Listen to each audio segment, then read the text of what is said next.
Josh, is your mommy or daddy home? No. Oh, so you're there by yourself, huh? Yeah. Well, what are you doing, Josh? Watching TV. Well, Josh, I just bought some ice cream. What do you say I bring it over? Excuse me. Hi. Look, can you help me? My dog's run away, and I know he's around here somewhere, and I sure could use some help. Terrific. Laura, you really are gorgeous. Let's try one to the other side. Go ahead. Oh, that's great, great. Now the other side. Go ahead. Oh, that's great. Let's try this now. Pull your strap down a little. Yeah, great.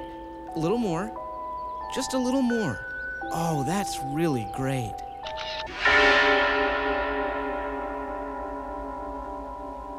Hello, I'm Daniel J. Travanti.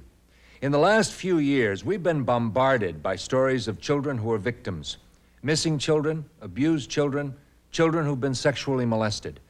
These stories send out a powerful message about the real dangers our children face. The statistics are staggering. In the United States each year, some 200 bodies of children are found and remain unidentified. Thousands of children are criminally abducted. Each year, there are at least 200,000 reports of child sexual abuse. The time has come to replace fear with power. It's time to replace milk carton pictures and violent headlines with pictures of children who are safe and happy. Children who can simply get on with the business of growing up. Let's start with the basics. Remember those words of warning you heard as a child? Stay away from strangers? Well, it's good advice, but it's not good enough. To raise a street-smart child, you have to go a step further. Does your child know what a stranger is? What a stranger does? The fact is, most children just don't know. They think a stranger is someone threatening and evil. The problem with telling your children, don't talk to strangers, is that the bad guys don't always look bad.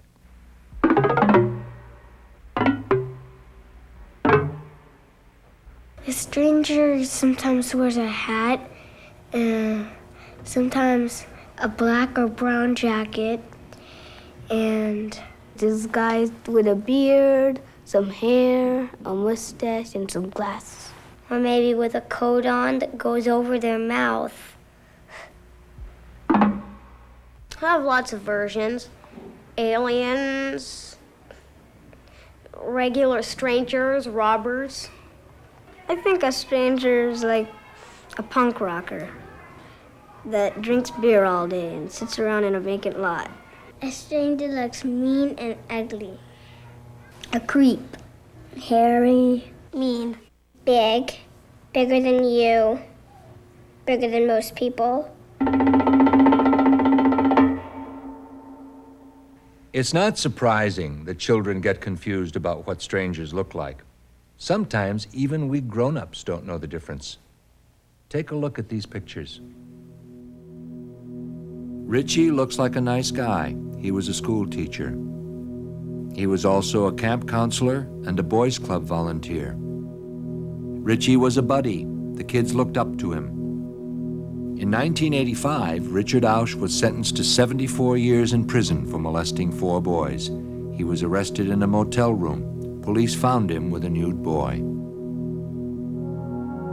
Take a look at Mike, a 23-year-old chauffeur. He looks like a nice guy. Neighbors called him a good kid, a favorite with the children. There are other ways to describe Michael Rivera: child abuser, kidnapper, attempted murderer. In November 1986, he was convicted of the kidnapping and attempted murder of an 11-year-old girl. Ileana looks like the kind of woman you'd like to have taking care of your kids. In fact, she and her husband ran a babysitting service in an upper-middle-class neighborhood. In 1985, Ileana Fuster was sent to jail for 10 years after she pleaded guilty to committing sexual acts with preschool children. And take a look at Terry, another nice-looking guy. A school teacher who taught elementary school kids for almost 20 years. But Terry Bartholomew is a convicted child molester.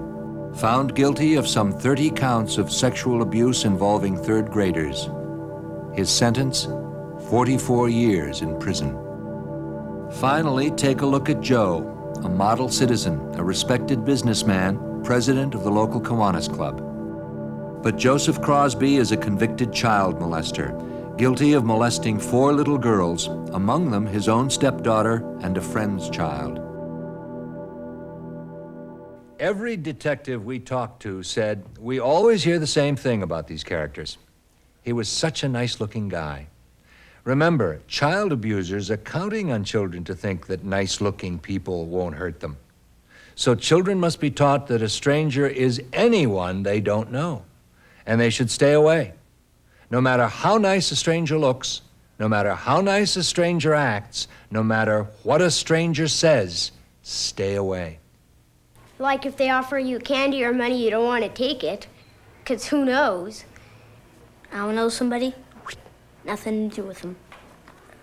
It can be anybody. You can never tell. Regular people. They look like human beings. A stranger can look like anything at all, anyone at all. How do we protect our children from criminals? How do we keep them from being an easy mark, victims who fall for a criminal's game? Our job is to make sure that we and our children learn to outsmart the criminal looking for a target. Experts suggest the following tips. 1. Don't single out your child with personalized clothes. It just makes the child more vulnerable to strangers. Hi, Bobby. When a child hears his name, he feels an immediate trust, a sense of intimacy. Hi, Beth. Hey, that's a great bike you've got there. If you give your children personalized items, make sure they're the kind that stay at home. Their toothbrush, their laundry bag. It's safer. Number 2, don't dress your child like a rich kid.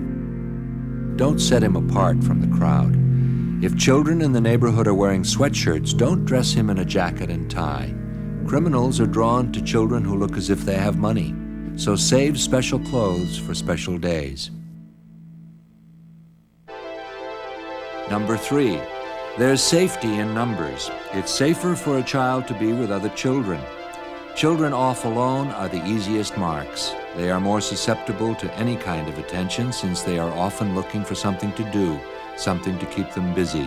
If your children want to play alone, let them play at home or in their own backyard. A child alone in just about any public place is not safe.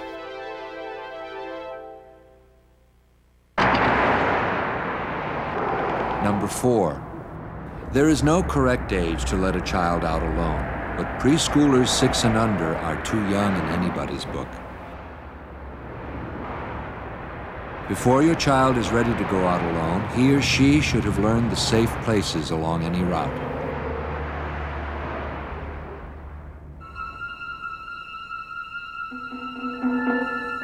Number 5, teach your children never to take shortcuts. Children love to find the shortest way home. It makes them feel smart and powerful, but it's not a street-smart thing to do. Criminals often look for their victims in these out-of-the-way places. Children should stick to main streets. Number 6, children should be told to trust their instincts. If something makes them feel uncomfortable or funny inside, they should be told not to ignore it, but to act on it. Tell children that even if they aren't 100% sure, if they feel scared or suspicious, it's always smart to make a move. For example, if a car is getting too close, if they think they're being followed, they should turn immediately and run in the opposite direction. That's a street-smart kid. Number 7, teach your children to run fast, to run away if they feel threatened. Teach them if a person they don't know approaches and makes them feel scared, they shouldn't be embarrassed to scream out for help, to scream and run towards a crowded place. One of the ways to make it harder for the criminal to get through to your child is to use something called a code word. Cops on the beat agree that the code word is one of the best defenses around. It's simple. You and your child agree on a special word. It can be any word, a word you come up with together and hold on to. The important part is that it's a little secret between you and your child. From then on, your child knows never to go off with anyone unless that person uses this secret code word. No matter what the person says, if he doesn't use the code word, the child knows he cannot go off with him. Pizza. Toothbrush. Buzzard breath. My code word is baseball because that's what my mom thought of. But now I know your code word. I know. So what are you going to do now? Change it. Police departments around the country endorse code words and urge parents to use them. There are many documented cases where code words have been used successfully by children against would-be abductors. One case in New Jersey where a 10-year-old girl was leaving school and a man came up in a vehicle and tried to get her into the car. When she asked him what the code word was, of course he sped off because he didn't know it. It did work. Every family is supposed to have a code word, and if a stranger comes and says, "Your mother asked me to pick you up. Come in my car and take a ride with me," you're supposed to ask them, "What's the code word?" And if they say it wrong, don't come with them. Beach ball. Giggle. Well, in our family, we like a weird one, so it'd probably be chocolate bars. Metroplex. I'm not supposed to tell. Well, make up a code word for me right now on the spot. Pumpkin. But that's not your real one. What's your real one? Not allowed to tell. In arming our children with street smarts, we've explained to them what a stranger is, and we've created a secret code word with them. But you might be wondering if we're not scaring children to death by telling them that the world is a dangerous place, a place in which strangers are evil and secret code words are needed for protection. Are we actually doing more harm than good? Most experts say no, absolutely not. That what really terrifies a child is ignorance, not knowledge. Giving a child information is giving him power. We spoke to one man who now believes that the more our children know what to do when they face a dangerous situation, the better their chances. His name is John Walsh, and his son was Adam. In 1981, 6-year-old Adam Walsh disappeared from this South Florida shopping mall without a clue, without a trace. We don't know the direction that he headed in. He's a very bright child, but very shy and rather introverted. He's of a slim build, and we just appreciate anything that anyone could give us any information on him. 2 weeks later, after an exhaustive search, Adam's severed head was found in a canal, 120 miles from his home. Are we scaring our children by teaching them how to be street smart? Not according to Adam's father, John Walsh. To put your head in the sand, to bury your head in the sand, and say my child could not be victimized in light of all the things that have happened in this country and what continue to happen is doing your child a disservice. It's tough stuff, but you got to remember your child is the potential victim. You won't be the victim. You owe it to your child to give them appropriate, intelligent information and to deal with it. When we teach our children, don't run across the street, we don't say, you'll get hit by a tractor trailer and you will be splattered all over the windshield. We teach them in an appropriate way. We don't tell them, don't go by the pond, your bloated body will be found in the spring. We say, don't go by the pond because it's not something you should do without supervision.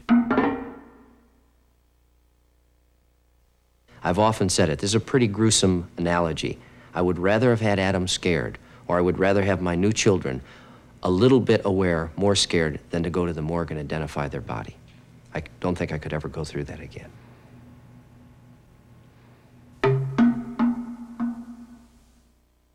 Eeps, ups, oops, crocodilian, curve flops. To make our children street smart, we have to give them honest information about the world they live in, truthful information. But do we also need to give them power, real power, physical power?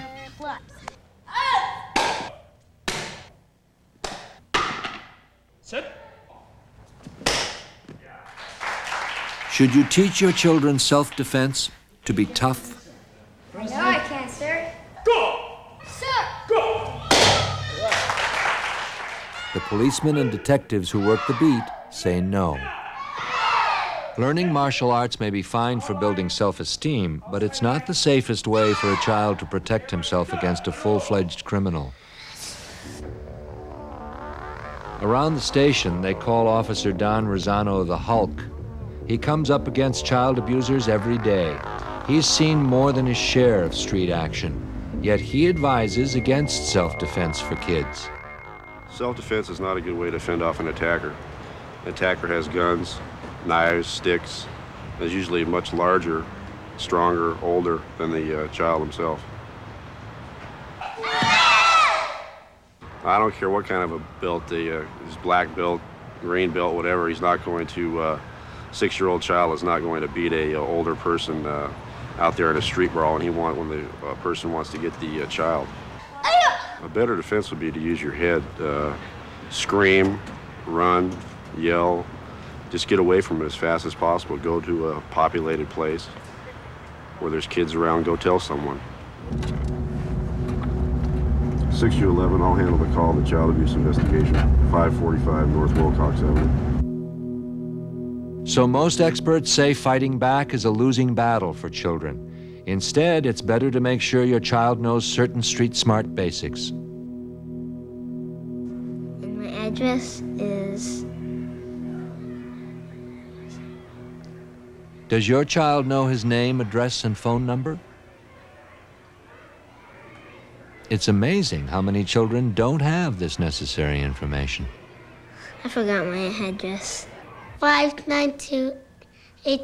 5928... 594 592 22321. I got confused and then it just popped out of my mind. I don't know my address. A child who doesn't know his address or phone number is missing a major defense. He's more likely to panic if he's lost or separated from his parents. He has no way of getting home or calling for help. And 818. And I don't know anything else. I don't know my telephone number. Mom just told me. I think it's 341. 341. I don't know the rest. I forgot my address. My mom never told me my phone number and my address. To prepare your child, make sure he knows his full name, address, area code, and telephone number. Teach your children the emergency number 911 and show them how to dial it. And do they know how to dial O for operator and ask for help? Hello, operator. And finally, do your children know who to go to if they're ever lost? They should know to look for someone in a uniform, a store clerk, a bus driver, a security or police officer.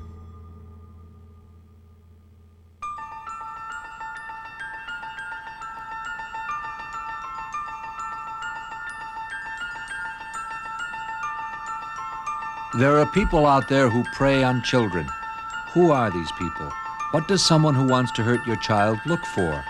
Why does he pick certain children as victims and leave others alone? Criminals rarely strike at random. They select children for specific reasons. They look for easy prey. They are careful in their approach. Joseph Henry knows all about approaching children. He's a convicted child molester who admits to sexually molesting at least 22 children.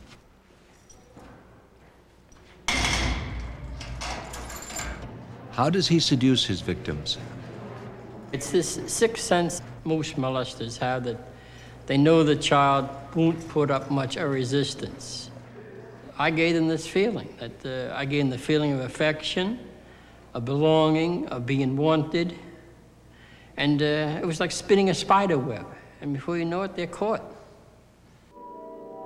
What makes children fall into a molester's web, and why is it so easy for them to get caught?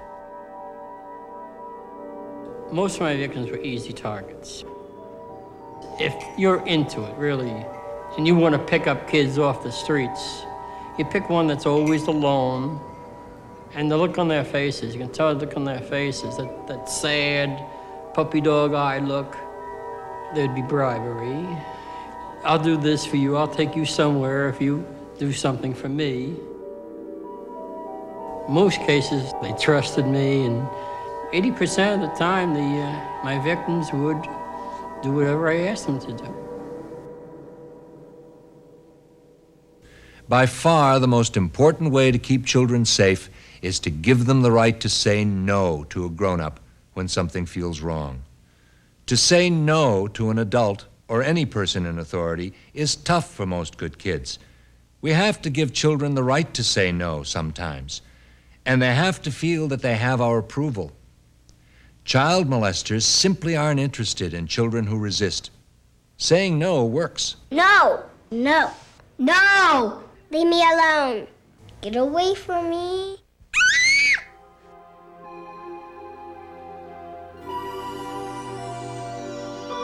We all want to bring up polite children.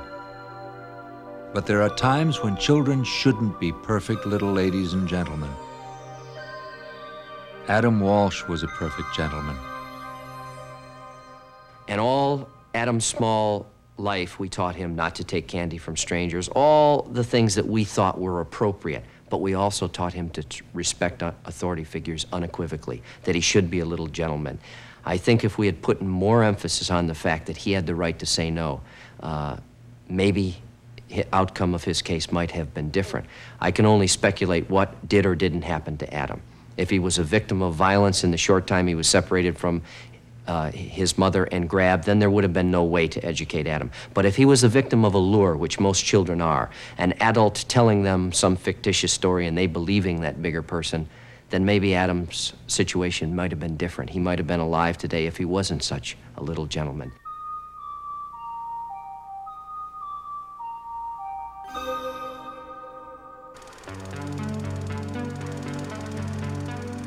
Home movies, a tradition of the American family. Happy scenes we want to hold on to forever.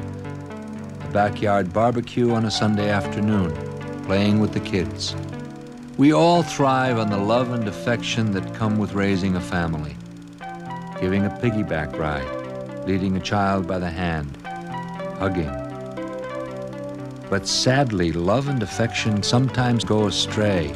Even people your children may know can take advantage of their innocence. One of the most shocking facts about sexual abuse is that in over 70% of the cases, it happens with someone the child knows well and that the family trusts. A parent, an uncle or aunt, a neighbor down the street. To help prevent abuse, street-smart parents must help their children feel comfortable about their bodies so that they can tell you if someone is touching them in the wrong place as easily as they could tell you about a scraped knee. Ears. The fact is, most Shoulders, children can't identify all their body stomach, parts, or they find it far legs. too embarrassing to talk about. Do you have any words for your private parts? I don't like to say them. No, I don't know.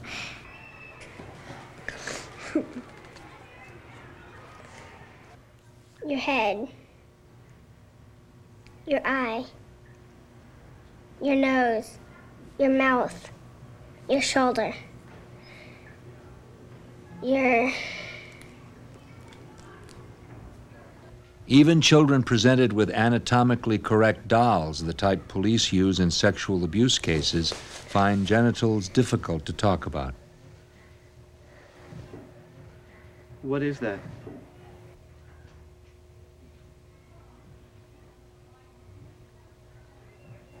Do you have a name for that?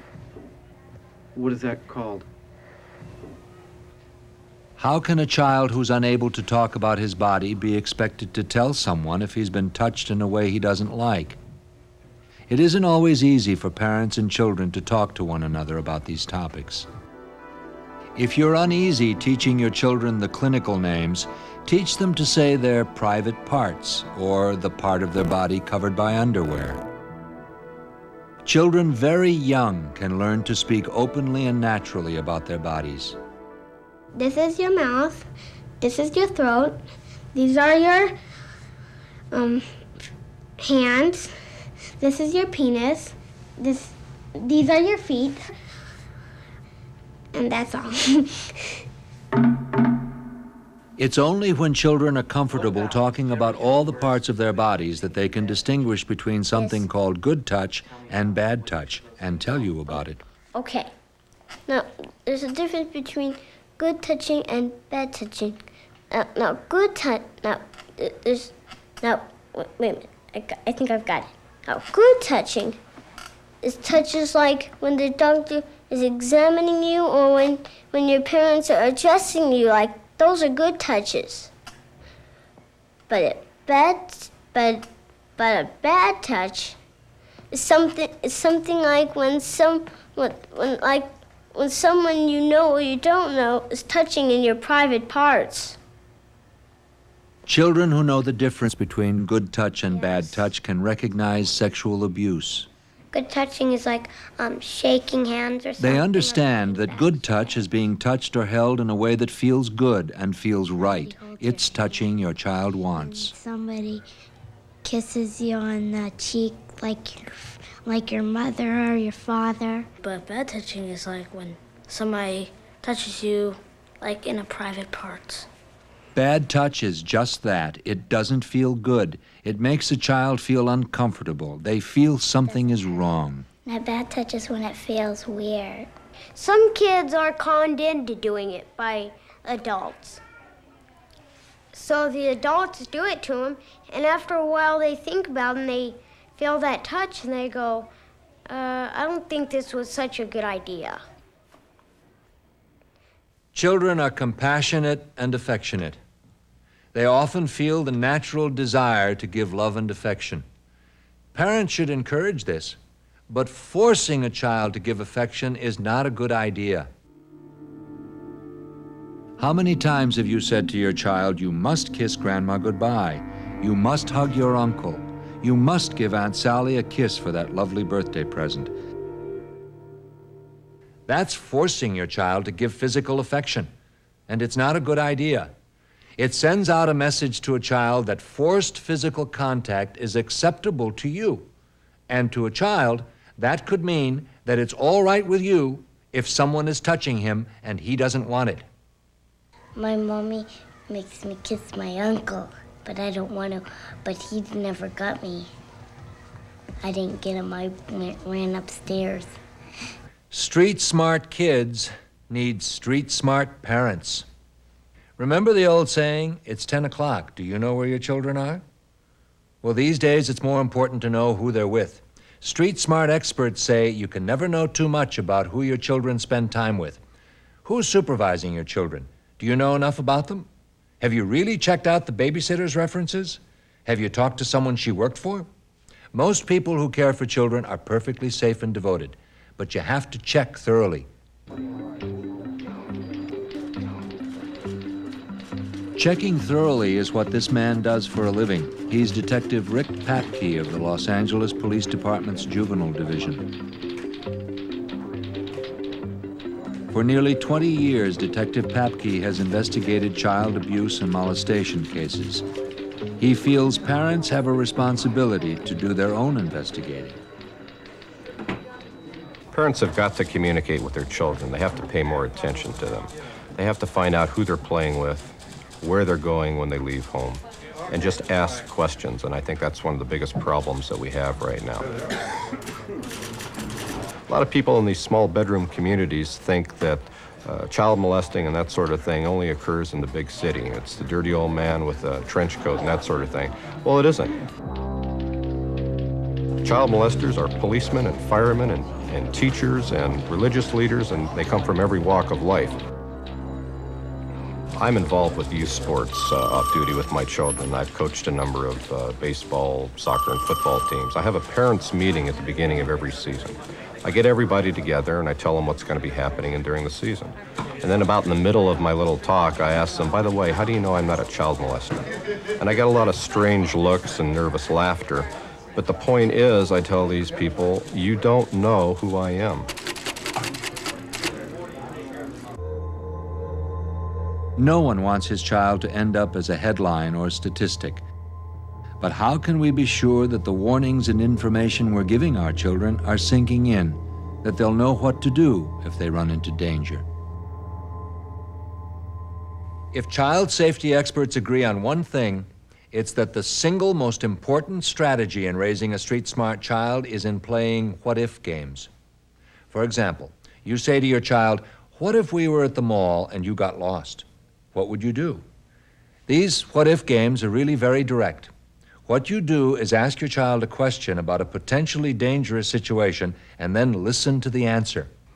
The game is called What If? The What If game. Who's heard of the What If game? These what-if games are being played in a classroom, but they can be played at home with your kids. There are only a few things to remember. You come up with the question, let your child come up with the answers. Who's going to help me with this what if question that I have? Okay, right here, Alex. What if? What if the phone rings right now? Go ahead and answer it, and I'll be on the other side. The only difference is you don't know me as a police officer. In fact, you don't know me at all. Why don't you go ahead and lift the phone up? Hello? Hello? Who's this? Alex. Alex what? What's your last name, Alex? Augustine. Alex Augustine? Where do you live, Alex Augustine? Tarzana. Tarzan, do you know your address? Yes. Could you tell me, please? 18525. It doesn't matter if your child gets the wrong answer. It's much safer if he makes mistakes with you than out on the Are you street. home by yourself now? Much better to make a mistake when it's only a game. Could you tell me what the phone number is, please? 9967. Of course, eventually, it's up to the adult to direct the child to the right answer. Should Alex have told everybody all that information? What might you want to do if you got the same phone call? Yes. I would say nothing. I would just hang up the phone right after I said nothing. Wouldn't that be kind of rude? Yes, it would be rude, but if it's nobody I should know, I shouldn't give out any information. When you play what-if games with your children, don't stop too soon. When you hear the answer you want, you may be tempted to stop. Don't. Dig a little deeper. Ask why. Why not? For example, one mother we spoke to played a what-if game with her son. She said, "What if a nice man asked you to help him look for his puppy?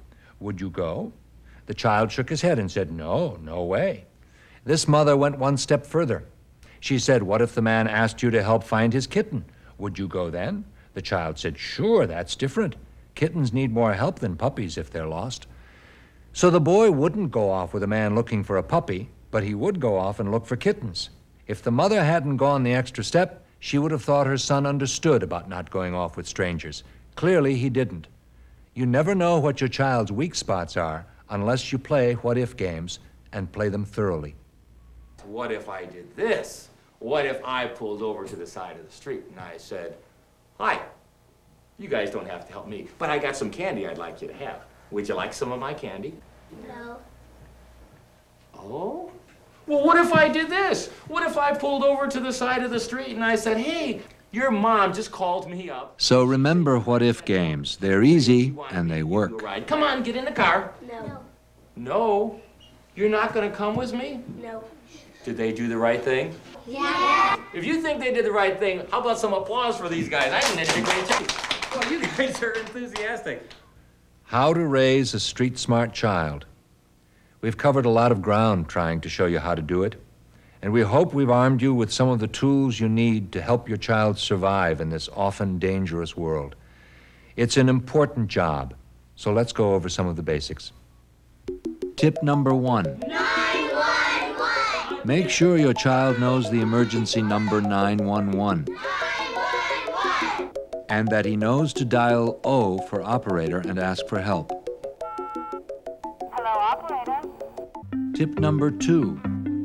Be certain your children know their full name, address, and telephone number. My phone number is 340-9525. My address is 21820 Mr. Del Monte Avenue, apartment 6. Tip number 3, remember even adults are fooled by good-looking bad guys. Make sure your child knows what a stranger is and what to do if he's approached by one. Well, I would say no and run away as fast as I can and get help. Tip number 4, work out a secret code word with your child. It works. For a person to abduct a child, he must first get the child to trust him. One way to stop this is with a code word. Like if somebody comes up to you in a car, what I'd say is I'd say, what's the code word? And if they didn't know the code word, I'd say forget it and just go away. Make up a code word for me right here on the spot. Pumpkin. That's not your real one, though, is it? Mm-mm. What's your real one? Not allowed to tell. My code word's machine gun, but now that I told you and now that it's on film, I'm going to change it. Tip number 5, play what-if games. What if this happened to Carlos? Carlos, we're at the mall, and Better to imagine the worst than to experience it. well, when Carlos, in 5 minutes, went back to the shoe store, his dad was gone. What if that were to happen to you? What would you do? What are you gonna do, Carlos? Like wait there for a little while. Uh-huh. And if he wasn't there, I'd go for help. Tip number 6, don't make your child a target. Don't make him an easy mark. Remember, kids with personalized clothes and kids who are dressed differently stand out from the crowd. They're more likely to attract a criminal's attention. Tip number 7, give your children control of their bodies. Don't make body parts a taboo subject. My stomach, my penis, my legs, Make sure they can talk comfortably about all the parts of the body. feet, and my toes. If they can't, they won't be able to understand the difference between good touch and bad touch, and they won't be able to tell you when something is wrong. But a bad touch is something like when someone you know or you don't know is touching in your private parts. Tip number 8, perfect little ladies and gentlemen aren't always safe children. A polite child isn't always a safe child. Give your child permission to not always obey adults, to say no to adults if something feels wrong. No! No! Leave me alone.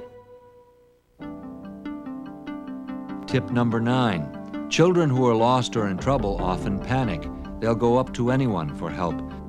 Teach them to look for someone in a uniform, someone in charge, a store clerk, a bus driver, a police officer. Tip number 10, teach your children to run away from danger. They can sense danger. Teach them to trust those instincts. If they feel threatened in any way, teach them to run away and scream, run to a crowded place, run for their life.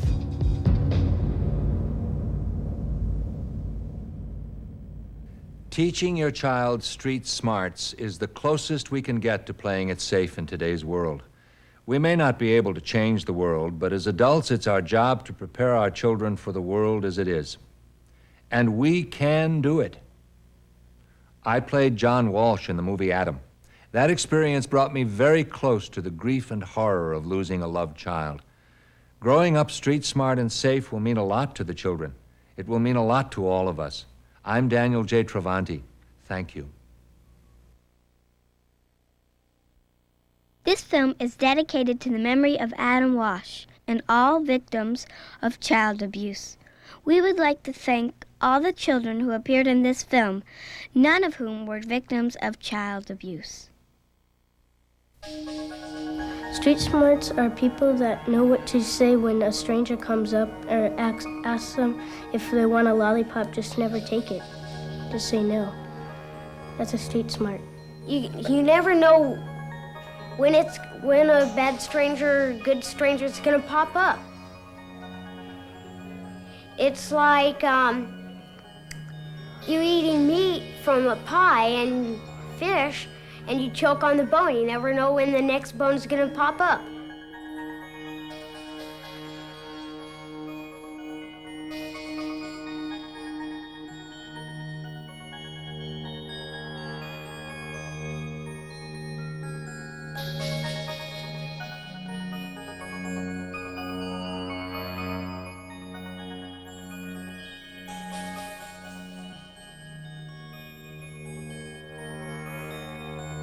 smart is that you know what's good or bad around the street and stuff.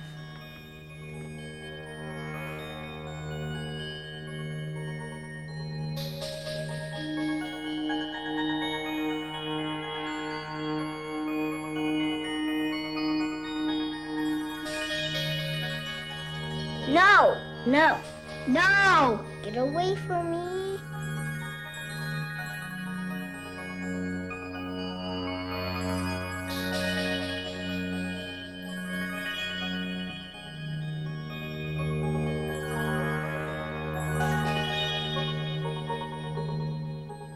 They look like human beings.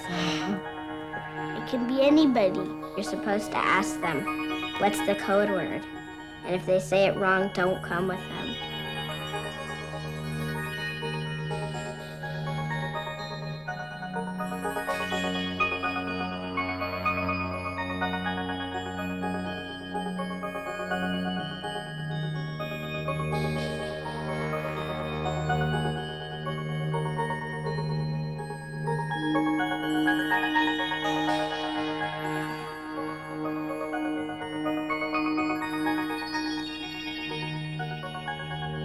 If a man came up to me, I would say no. I would just run away. I'd go, bye. I'm getting out of here. And just keep on walking. That's all. If you wish additional information on child abuse, write to the Adam Walsh Child Resource Center, 1876 North University Drive, Suite 306, Fort Lauderdale, Florida, 33322.